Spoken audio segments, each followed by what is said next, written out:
Organizacija Srbija Epic se priključila akciji Sadimo sada za budućnost Novog Sada, gde je kroz naš projekat zamišljeno da se za bicikliste koji su učestvovali u Novom Sadu sadi po jedno drvo kako bi ozelenili naš grad i ukazali na probleme globalnog zagađenja vazduha i uopšte na očuvanje životne sredine.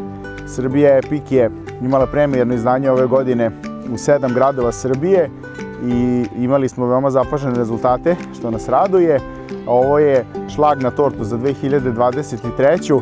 da uradimo nešto lepo za naš grad, nešto što će ostati narednim generacijama i na čega ćemo svi biti ponosni. A ono što možemo da najavimo jeste da ćemo u 2024.